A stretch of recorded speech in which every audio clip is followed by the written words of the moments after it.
CM ने party के जरिए दिया प्राकृतिक संरक्षण का संदेश। जैव विविधता बचाने में जन भागीदारी जरूरी, युवाओं से प्रकृति को समझने और संरक्षित करने की अपील।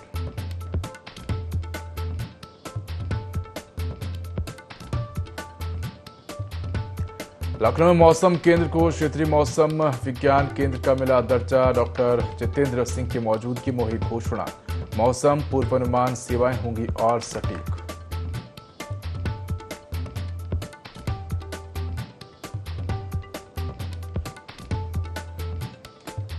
एटा जनपद में सिपाही भर्ती परीक्षा शुरू। सुरक्षा के किए गए कड़े इंतजाम। 3 दिनों तक 2 पालियों में आयोजित होगी भर्ती परीक्षा।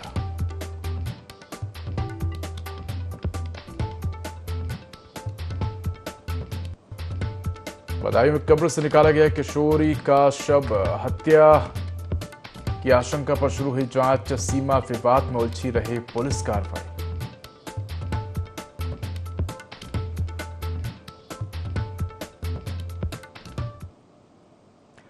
नमस्कार, मैं हूं तो ND24 में आपका स्वागत है। बुलेटिन की शुरुआत करेंगे तमाम बड़ी खबरों के साथ। खबर लखनऊ से है, जहां मुख्यमंत्री योगी आदित्यनाथ ने जीव जंतुओं और प्रकृति के पारस्परिक संबंधों पर आधारित अपनी पार्टी में जैव विविधता संरक्षण का संदेश दिया।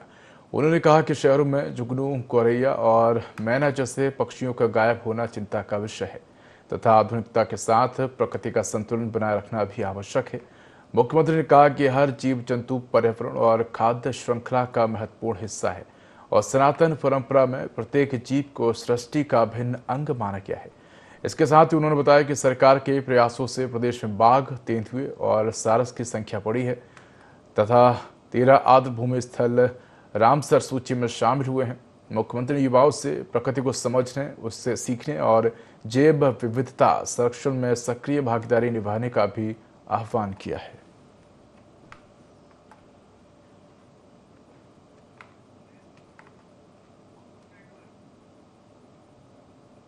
बड़ी खबर जौनपुर से है, जहां युवक की बेल्ट से बेरहमी से पिटाई की गई है। पिटाई का वीडियो बनाकर सोशल मीडिया पर वायरल हुआ है। तो वायरल वीडियो में शुभम सिंह और लूहा यादव की पहचान होने का दावा है। बता दें कि सिंगरामऊ थाना क्षेत्र के बरैया गांव का मामला बताया जा रहा है। वायरल वीडियो को संज्ञान में लेकर पुलिस कार्रवाई में जुटी है। तो ये तस्वीरें आपको दिखा रहे हैं जौनपुर से, जहां युवक की बेल्ट से बेरहमी से पिटाई की गई है। तो एक के बाद एक ताबड़तोड़ जो बेल्ट है वो बरसाए जा रहे हैं। 2 युवक मिलकर एक युवक की पिटाई करते हुए नजर आए, जबकि एक युवक इस मारपीट का वीडियो बनाता हुआ भी नजर आ रहा है। तो पिटाई का वीडियो बनाकर सोशल मीडिया पर वायरल किया है। वायरल वीडियो में शुभम सिंह और लूहा यादव की पहचान होने का दावा। सिंगरामऊ थाना क्षेत्र के बरैया गांव का ये मामला बताया जा रहा है। वायरल वीडियो को संज्ञान में लेकर पुलिस कार्रवाई में जुटी। हालांकि इस मारपीट के पीछे के कारण सामने नहीं आए हैं, लेकिन वीडियो सामने आने के बाद अब पुलिस इस पूरे ही मामले की जांच में जुटी है।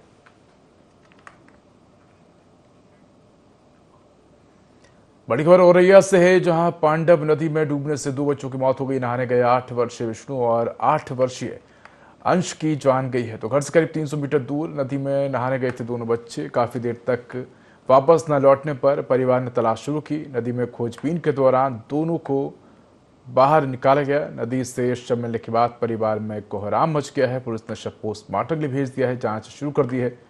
बेला थाना क्षेत्र के पूर्वा भवन गांव की दर्दनाक घटना है। तो खबर आपको ये औरैया से बता रहे हैं, जहां पांडव नदी में डूबने से 8 वर्षीय 2 बच्चों की मौत हो गई है। तो नहाने गए विष्णु और अंश की मौत हो गई है। घर से करीब 300 मीटर दूर बच्चे नहाने गए थे। काफी देर तक वापस नहीं लौटने पर परिवार ने तलाश शुरू की। नदी में खोजबीन के दौरान दोनों के शव बरामद हुए हैं। इसके बाद मौके पर पुलिस पहुंची है। शव को पोस्टमार्टम में भेजकर जांच शुरू कर दी है।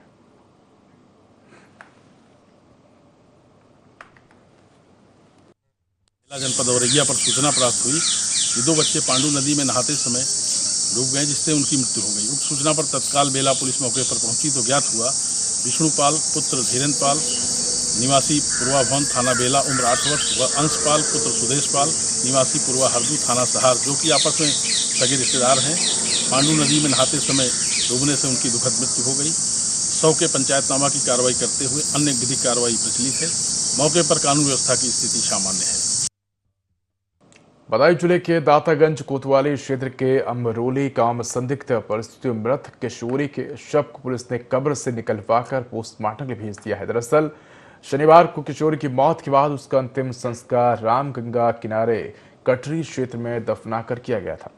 बाद में हत्या की आशंका संबंधी सूचना मिलने पर 2 जिलों और 3 थाना क्षेत्रों के सीमा विवाद के बीच मामला उलझा रहा, जिसके बाद उच्च अधिकारियों के निर्देशन पर शव को बाहर निकाला गया। परिजन की ओर से किशोरी की हत्या किए जाने के आरोप लगाए गए हैं, जबकि ग्रामीणों ने प्रेम प्रसंग को भी घटना से जोड़कर देखा है। वहीं पुलिस का कहना है कि मामले की वास्तविक स्थिति पोस्टमार्टम रिपोर्ट आने के बाद ही स्पष्ट हो सकेगी।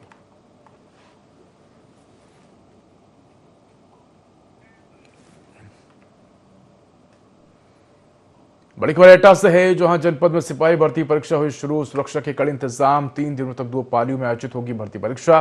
जिले बनाए गए हैं कुल 11 परीक्षा केंद्र। निष्पक्ष और पारदर्शी परीक्षा के लिए पुलिस प्रशासन पूरी तरह अलर्ट है।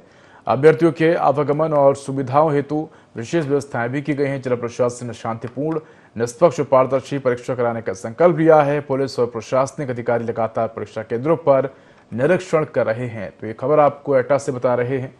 जनपद में सिपाही भर्ती परीक्षा शुरू हुई है और सुरक्षा के कड़े इंतजाम किए गए हैं। तो 3 दिनों तक 2 पालियों में भर्ती परीक्षा आयोजित होगी। जिले भर में कुल 11 परीक्षा केंद्र बनाए गए हैं।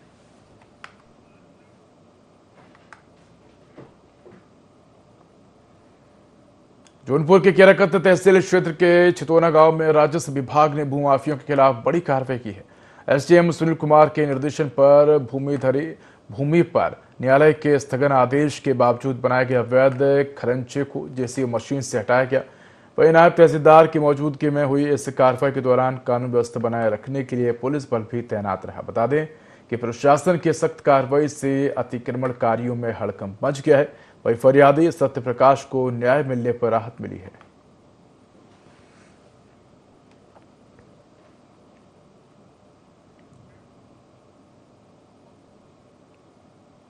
लखनऊ के इंदिरा गांधी प्रतिष्ठान में आयोजित कार्यक्रम में केंद्रीय विज्ञान एवं प्रौद्योगिकी राज्य मंत्री डॉक्टर जितेंद्र सिंह की मौजूदगी मौसम विज्ञान केंद्र को क्षेत्रीय मौसम विज्ञान केंद्र का दर्जा प्रदान किया गया। इस अवसर पर केंद्रीय मौसम विभाग के वरिष्ठ अधिकारी भी उपस्थित रहे। क्षेत्रीय केंद्र का दर्जा मिलने से लखनऊ मौसम विज्ञान केंद्र के जिम्मेदारियां और कार्य क्षेत्र दोनों का विस्तार होगा। इससे मौसम पूर्वानुमान सेवाएं अधिक सटीक और प्रभावी बनेगी। साथ ही आपदा प्रबंधन, कृषि, विमानन और अन्य मौसम आधारित सेवाओं को भी बेहतर समर्थन मिलेगा। इस फैसले से उत्तर प्रदेश समेत आसपास के राज्यों को लाभ मिलने की उम्मीद है। अधिकारियों ने इसे मौसम संबंधी सेवाओं को मजबूत करने की दिशा में महत्वपूर्ण कदम बताया है।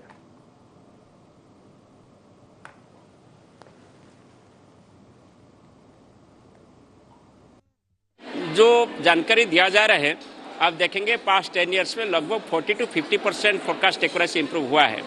हमारा लक्ष्य यही है कि ये जो केंद्र हम स्थापना किए हैं, इसमें अगले 5 साल में और 10 से 15% हमारा सटीकता बढ़ेगा और नाउकास्टिंग बढ़ेगा, short to medium range forecasting बढ़ेगा।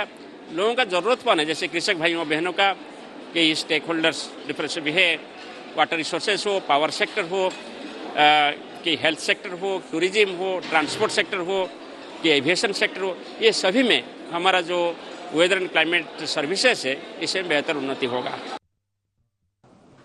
बांदा जिले के देहात कोतवाली क्षेत्र के गोरेह गांव में एक युवक पर अपनी 75 वर्षीय मां की हत्या का आरोप लगा है।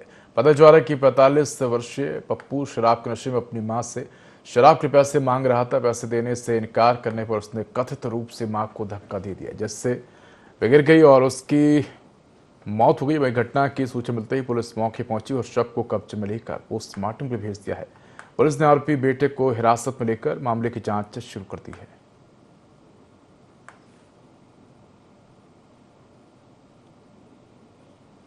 बांदा के थाना कोतवाली देहात से सूचना प्राप्त हुई कि एक व्यक्ति जो कि शराब के नशे में था, वो अपनी मां से शराब के लिए पैसे मांगने के लिए बहस कर रहा था। इसी बहस के दौरान उसने अपनी 75 साल की वृद्ध मां को धक्का दे दिया और उसकी मां की मौके पर ही मृत्यु हो गई। इस मामले में समीचीन धाराओं में अभियोग पंजीकृत कर लिया गया है और अभियुक्त को भी हिरासत में ले लिया गया और माननीय न्यायालय के समक्ष उसे प्रस्तुत किया जा रहा है। आगे की विधिक कार्रवाई प्रस्तुत। बदायूं में महंगाई, पेपर लीक और किसानों की समस्याओं को लेकर कांग्रेस ने जोरदार प्रदर्शन किया है। कांग्रेस जिला अध्यक्ष अजीत यादव के नेतृत्व में कार्यकर्ताओं ने उसै थाना क्षेत्र के ककराला मियाऊ चौराहे पर धरना प्रदर्शन कर सरकार के खिलाफ जमकर नारेबाजी की। प्रदर्शन के दौरान कांग्रेस कार्यकर्ताओं ने बढ़ती महंगाई और युवाओं के भविष्य से जुड़े पेपर लीक के मामलों को लेकर विरोध जताया है। इस दौरान महंगाई का प्रतीकात्मक पुतला भी फूंका गया। प्रदर्शन को देखते हुए मौके पर भारी पुलिस बल तैनात रहा। स्थिति को नियंत्रित करने के लिए पुलिस ने कांग्रेस जिला अध्यक्ष अजीत यादव समेत कई पदाधिकारी और कार्यकर्ताओं को हिरासत में ले लिया है। प्रदर्शन को लेकर क्षेत्र में काफी देर तक राजनीतिक माहौल गर्माता रहा।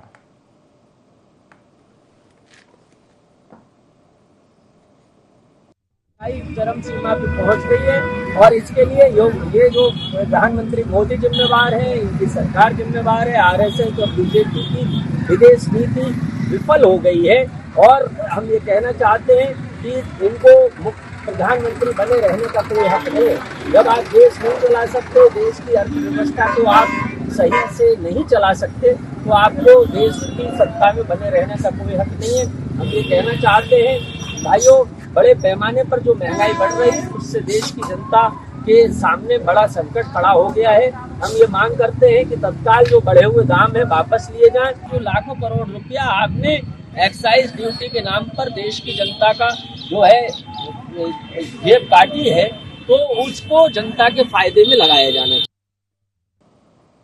और बदायूं से खाद से भरी ट्रैक्टर ट्रॉली अनियंत्रित होकर पलटी। हादसे में ट्रैक्टर चालक की मौत हुई है। चंदोसी से लौटते वक्त हादसा हुआ। पुलिस ने शव कब्जे में लेकर पोस्टमार्टम के लिए भेजा है। आलापुर थाना क्षेत्र के बदायूं फर्रुखाबाद हाईवे की घटना है। बड़ी खबर आपको बदायूं से बता रहे हैं, जहां खाद से भरी ट्रैक्टर ट्रॉली अनियंत्रित होकर पलटी है। हादसे में ट्रैक्टर चालक की मौत हुई है।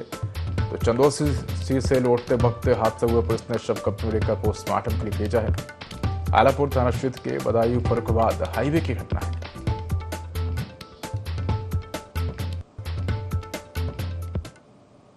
दिल्ली में हाल ही में हुए अग्निकांड के बाद फायर विभाग अलर्ट मोड पर है। इसी कड़ी में शहर के अस्पतालों और व्यावसायिक प्रतिष्ठानों की सुरक्षा व्यवस्थाओं की जांच की जा रही है।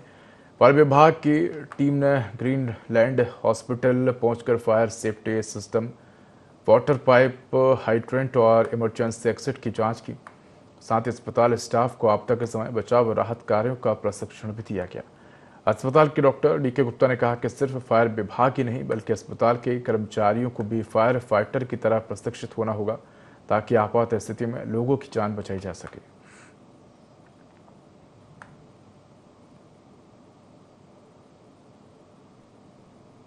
चल रहा है मई जून का, इतना उमस और इतना गर्मी का मौसम है कि इस समय सही पूछिए, आज के डेट में आग कहीं भी लग सकता है। आप देख रहे हैं ना कि जंगल में आग लग जा रहा है, वहां पे कौन सा शॉर्ट सर्किट हो रहा है। इतना हम लोग टेम्परेचर बढ़ती जा रही है तो आग लगने तो जाहिर सी बात है। छत पे इतना टेम्परेचर है 48 तक जा रहा है, एक नॉर्मल इतना हीट हो रहा है कि आज के डेट में कहीं भी आग लगने की संभावना रहती है। बट हम लोग को उससे कैसे बचना है, उसकी सावधानी क्या है, कुल मिला के सावधानी बचाओ। जब आग लगता है ना तो ज्यादातर लोग आग से तड़पड़ाहट में और भगदड़ से मर जाते हैं। लेकिन अगर सबको प्रॉपर सावधानी, गाइडेंस और एक हम तो ही चाहेंगे ना हर घर में, मेरी वीडियो आपके माध्यम जो भी देख रहा हो, हम देखिए आग अस्पताल, होटल कहीं भी लग सकता है, घर में भी लग सकता है। नॉर्मली आजकल एसी है। अभी देखिए प्रोग्राम अब देखे पीछे एसी छत पे था, एसी वहां लग गया था। तो हर घर लोग को पैनिक नहीं होना है। अगर आग लगता है उसमें क्या क्या सावधानी लेना होता है। इसी क्रम में हम लोग अभी कल के डेट में यहाँ मुग अग्निशमन फायर ब्रिगेड के कम से कम बहुत फायर ब्रिगेड की टीम हमारे पास आई और पूरे मेरे अस्पताल के जितने भी कर्मचारी हैं सबको मॉक ड्रिल कराया गया कि बहुत चल रहा है कि नहीं, फायर कैसे है, सिलेंडर कैसे इस्तेमाल करना चाहिए और आग लगे तो कैसे सावधानी चाहिए। कपड़े को भिगा के, मास्क पहनना, नीचे बैठ जाना, दरवाजे को अंदर जो तौलिया लपेट के लगा देना। ज्यादातर लोग स्मोक से मरते हैं, धुएं से मरते हैं और उससे ज्यादातर लोग भगदड़ से मरते हैं। अगर आग लगता है तो पहले तो सावधानी बचाव है, सावधानी करना है। प्लस उन चिकित्सालयों को, अस्पतालों को, इसमें प्रशासन, शासन, हमारे परम पूज्य महाराज जी का भी आदेश है कि हर जगह चाक चौबंद व्यवस्था होना चाहिए। उसी क्रम में आजकल हर जगह लोग जो है जा रहे हैं, दिन प्रतिदिन लोग को जागरूक कर रहे हैं और फायर की व्यवस्था आपके यहाँ सेफ्टी है कि नहीं, फायर का जो होज तो लोग लगा लेते हैं, लेकिन जब आवश्यकता पड़ता है तो पता है चल ही नहीं रहा है। तो प्रॉपर उसकी सर्विसिंग हो रहा है कि नहीं, प्रॉपर मॉकड्रिल होना चाहिए कि अपने स्टाफों को एक मान चलिए कि आग लगा तो कैसे उसको चलाना, हर स्टाफ को करना चाहिए। और सही पूछिए, एक योद्धा जो है फायर ब्रिगेड के लोग को बहुत बहुत सराहना है कि वो करते हैं, लेकिन अगर आपका अस्पताल में अगर 200 कर्मचारी है तो 200 लोग फायर का जो है फिट फायर फाइटर होना चाहिए। आपके घर में अगर 10 लोग हैं तो 10 लोगों को फायर फाइटर होना चाहिए। तो इससे हम लोग का देश का बहुत होगा, विकास होगा। और गांव में, देहात में, हर संस्था पे जितने लोग रहे, इसको आप लोग यूट्यूब से देखिए कि फायर लगे तो कैसे सेफ्टी करना चाहिए। हमारे देश में 140 करोड़ जनता में 140 करोड़ जनता अगर फायर फाइटर हो जाएगा, काफी हम लोग को राहत और सहायता। बहुत सारा हम बहुत बहुत उनको तहे दिल से धन्यवाद देंगे कि हम ही मेरे गिरलेन अस्पताल में लोग सिखाए, और उन लोग का हर होटल में, हर अस्पताल में लोग का एक वो चल रहा है कि हम सब जगह जाकर ट्रेनिंग देंगे।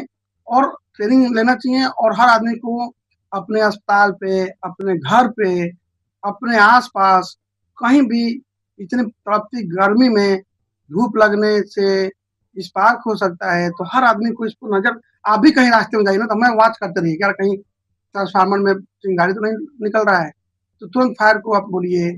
इसको हर आदमी को, मतलब एक आदमी से नहीं होता है, इस मुहिम में हर आदमी को साथ देना पड़ता है। हर देश की जनता, हर मोहल्ला, हर फायर किसी के घर में लगे, लेकिन आपको हर आदमी अगर एक्टिव रहे तो उसको काफी हद तक कम किया जा सकता है। मना तो आप ना तो नहीं कर सकते हैं, लेकिन हाँ कम कर सकते हैं, उससे होने वाली हानियों कम कर सकते हैं। बड़ी खबर लखनऊ से, जहां राम जन्मभूमि ट्रस्ट में कथित भ्रष्टाचार के आरोपों को लेकर कांग्रेस ने भाजपा और आरएसएस पर तीखा हमला बोला है। वरिष्ठ कांग्रेस नेता और प्रवक्ता अंशु अवस्थी ने कहा कि भाजपा धर्म की आड़ में राजनीति करती है, धर्म का सम्मान नहीं करती। उन्होंने आरोप लगाया कि शंकराचार्य स्वामी अवि मुक्तेश्वरानंद जी महाराज का अपमान किया गया और उनके अनुयायियों के साथ दुर्व्यवहार हुआ। अंशु अवस्थी ने राम जन्मभूमि ट्रस्ट से जुड़े पुराने भूमि सौदे का जिक्र करते हुए कहा कि जब विवादित लोग अब भी ट्रस्ट में बने हुए हैं तो भ्रष्टाचार कैसे खत्म होगा। कांग्रेस ने पूरे मामले के निष्पक्ष जांच की मांग की है।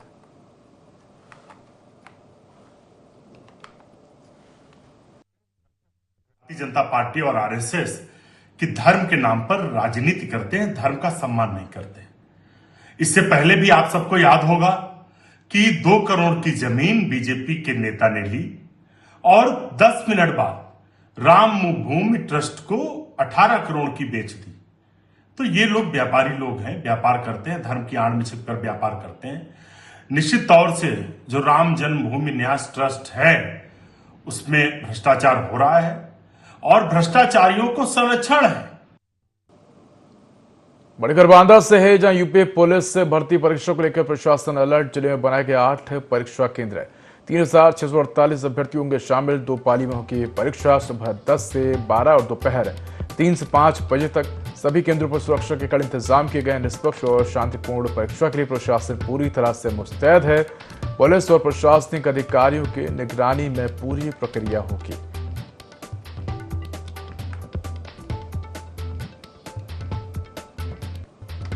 खबर आपको बांदा से बता रहे हैं, यहाँ यूपी पुलिस भर्ती परीक्षा को लेकर प्रशासन अलर्ट है। जिले में 8 परीक्षा केंद्र बनाए गए हैं। 3648 अभ्यर्थी शामिल होंगे। 2 पालियां परीक्षा होगी, सुबह 10 से 12 और दोपहर 3 से 5 बजे तक।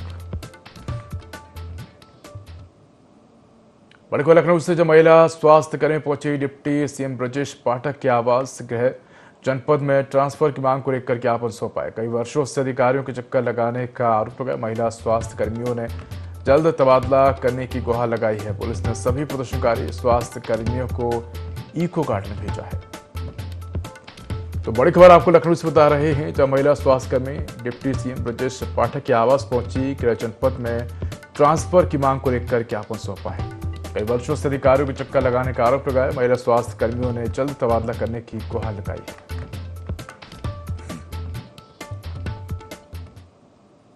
बड़ी खबर जालौन से है, जहां श्री राम जन्मभूमि मंदिर चढ़ावा गायब होने का मामला। कथित मामले पर बीजेपी प्रदेश अध्यक्ष पंकज चौधरी का बयान। कहा, यह सरकार का नहीं, मंदिर प्रशासन का विषय है। कहा, और कौन कर रहा है कि चढ़ावा गायब हुआ है। तो उन्होंने कहा कि कहां और कौन कह रहा है कि चढ़ावा गायब हुआ। अखिलेश यादव के आरोपों पर भी नाराजगी जताई है।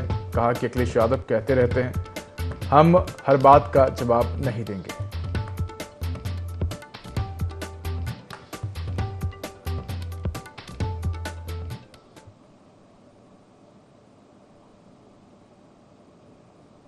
पुलिस ने चोरी, टप्पेबाजी ऐसी घटनाओं को अंजाम देने वाले संगठित गिरोह के 3 सदस्यों को गिरफ्तार किया है। मौके से अभियुक्तों के कब्जे से 14,000 रुपये नकद सहित घटनाएं प्रयुक्त मोटरसाइकिल बरामद की है। साथ ही पुलिस के द्वारा प्रभावी कार्रवाई करते हुए अभियुक्तों के बैंक के खातों में जमा चोरी, टप्पेबाजी जैसी आपराधिक घटनाओं से अर्जित 2,84,000 रुपये की अवैध धनराशि को चिन्हित कर नियमानुसार कार्रवाई की जा रही है। और इसके साथ ही जनपद बांदा की विभिन्न थाना क्षेत्रों में कई स्थानों पर चोरी, टप्पेबाजी, झांसा देने जैसी कई घटनाओं को अंजाम दिया गया था। अंजाम बांदा जनपद के बबेरू कोतवाली क्षेत्र अंतर्गत का मामला है।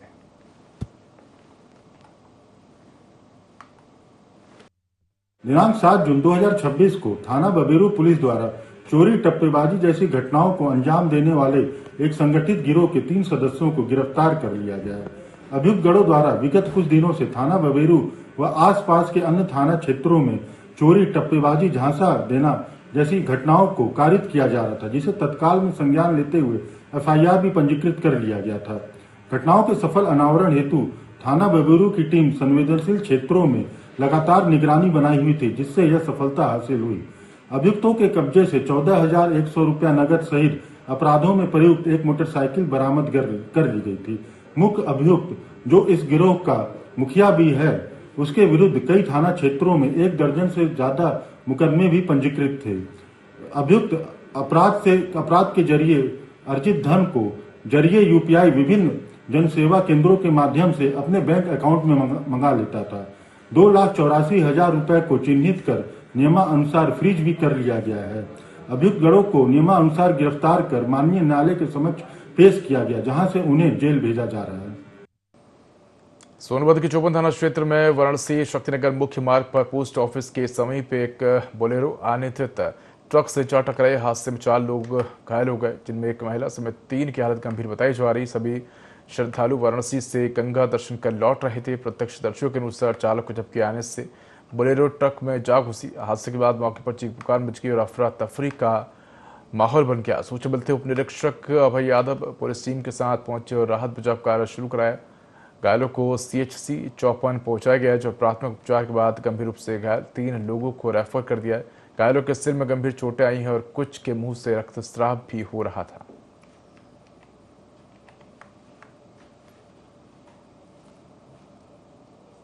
हॉस्पिटल में 4 लोग आए हैं, जो कि एक्सीडेंटल केस हुआ है यहाँ पे चौपन में, जिसमें से 3 बुजुर्ग हैं और 1 बच्ची है। जो बुजुर्ग है रविचंद पाठक, उनका सीरियस कंडीशन है, उनको और उसकी वाइफ को भोपाल यहाँ से रेफर किया जा रहा है। बच्ची को क्योंकि हेड फेशियल इंजरी है, ऑब्जर्वेशन के बाद डिसीजन नहीं लिया है, उसको भी साथ में रेफर करना है। मौके पर पुलिस आई है, पुलिस के द्वारा ही यहाँ पे लाया गया। परिजन भी आ चुके हैं, अपना परिजनों को बता दिया गया है, इन्फॉर्मेशन दे दिया गया है। डिस्ट्रिक्ट कंबाइंड हॉस्पिटल से रेफर अभी तक तो नहीं है कोई कैजुअलिटी। यहाँ प्राथमिक उपचार किया गया है और यहाँ से फिर रेफर किया जा रहा है। फिलहाल इस बुलेटिन में इतना ही। खबरों का अधिक अपडेट कर देखते रहिए i24। नमस्कार।